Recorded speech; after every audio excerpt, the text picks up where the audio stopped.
Guys, ആ ഒരു ഒറ്റ ഹോട്ടലിൽ നിന്ന് ഫുഡ് കഴിക്കാൻ വേണ്ടി മാത്രം ഞങ്ങള് പാലക്കാട് നിന്നും നേരെ ഊട്ടിയിലോട്ട് പോവാൻ. ഇൻസ്റ്റാഗ്രാമിലൊക്കെ അത്രയും വൈറലായിട്ടുള്ള കുന്നൂറിലെ ശ്രീ രാമചന്ദ്ര ഹോട്ടലിൽ നിന്ന് ഫുഡ് കഴിക്കാൻ വേണ്ടിയിട്ടോ ഞങ്ങൾ ഫ്രണ്ട്സ് ഒക്കെ കൂടിയിട്ട് പോകുന്നത്.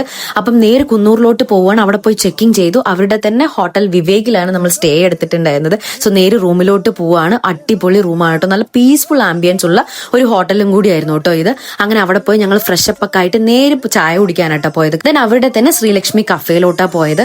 അവിടുത്തെ അവരുടെ സ്പെഷ്യൽ ഫുഡ്സ് എല്ലാം നമ്മൾ പറഞ്ഞു, എല്ലാം ട്രൈ ചെയ്തു. പിന്നെ അവിടത്തെ തന്നെ കുറച്ച് സ്വീറ്റ്സ് ഉണ്ടായിരുന്നു, അതും കഴിച്ചതിന് ശേഷം നേരെ നമ്മൾ ഹോട്ടലിലോട്ട് പോയി. അവിടെ കുറച്ച് ഗെയിംസ് ഒക്കെ ഉണ്ടായിരുന്നു, ക്യാരംസ്, ചെസ്, അങ്ങനെ അതെല്ലാം കഴിഞ്ഞിട്ട് നൈറ്റ് ആയപ്പം അവിടെ തന്നെ റെസ്റ്റോ ബാറിലോട്ട് പോയിട്ട്, ഫാമിലി റെസ്റ്റോ ബാർ തന്നെയായിരുന്നു. അതുകൊണ്ട് അവിടെയും നല്ലൊരു ആംബിയൻസ് ആയിരുന്നു. പിന്നെ അവിടുത്തെ കുറെ ഫുഡ്സ് എല്ലാം നമ്മൾ ട്രൈ ചെയ്തു. നമ്മുടെ ഇത്തവണത്തെ ട്രിപ്പിന്റെ മെയിൻ ഉദ്ദേശം ഫുഡ് ട്രൈ ചെയ്യലാണ്. ദെൻ നൈറ്റ് അതെല്ലാം കഴിഞ്ഞതിന് ശേഷം രാവിലെ അവരുടെ ഹോട്ടലിൽ തന്നെ ബ്രേക്ക്ഫാസ്റ്റ് കഴിച്ച് കഴിഞ്ഞ് നമ്മൾ അവിടുത്തെ കുറച്ച് ഗെയിമിംഗ് ഏരിയാസ് ഒക്കെ എക്സ്പീരിയൻസ് ചെയ്തിട്ട് നേരെ നമ്മുടെ മെയിൻ സ്പോട്ട് ആയിട്ടുള്ള ശ്രീ രാമചന്ദ്ര ഹോട്ടലിലോട്ടാണ് കേട്ടോ പോയത്. അവിടെ ഭയങ്കര തിരക്കുണ്ടായിരുന്നു. നമ്മൾ ഉച്ചയായപ്പോഴാണ് പോയത്. അവിടെ സ്പെഷ്യൽ എന്ന് പറയുന്ന Willingdon parotta, garlic chicken, Chettinad chicken curry അങ്ങനെയൊക്കെ ഉണ്ടായിരുന്നു. അതെല്ലാം നമ്മൾ ട്രൈ ചെയ്തു. ആൻഡ് മെയിൻ ഈ വില്ലിംഗ്ടൺ പൊറോട്ട അടിപൊളി ടേസ്റ്റ് ആയിരുന്നു. അത് കഴിഞ്ഞ് അവിടുത്തെ ഈ ഒരു സ്വീറ്റ്സും ട്രൈ ചെയ്തതിന് ശേഷം നമ്മൾ അവിടെ നിന്ന് ഇറങ്ങി. അപ്പൊ നിങ്ങൾ ഊട്ടി കുന്നൂറൊക്കെ പോവുകയാണെന്നുണ്ടെങ്കിൽ മസ്റ്റ് ആയിട്ട് വിസിറ്റ് ചെയ്യേണ്ട ഒരു പ്ലേസ് ആണ് കേട്ടോ ഈ ശ്രീ രാമചന്ദ്ര ഹോട്ടൽ. അവരുടെ ഏറ്റവും സ്പെഷ്യൽ വില്ലിംഗ്ടൺ പൊറോട്ടയാണ്. അത് കൂടാതെ ഒരുപാട് സ്പെഷ്യൽ ഉണ്ട്. നിങ്ങൾ അവിടെ ചോദിച്ചു കഴിഞ്ഞാൽ തന്നെ അവർ നമുക്ക് സെർവ് ചെയ്യും. അപ്പൊ നിങ്ങൾ ട്രൈ ചെയ്തിട്ട് എങ്ങനെയുണ്ടെന്ന് കമന്റ് ചെയ്യണേ. ബൈ.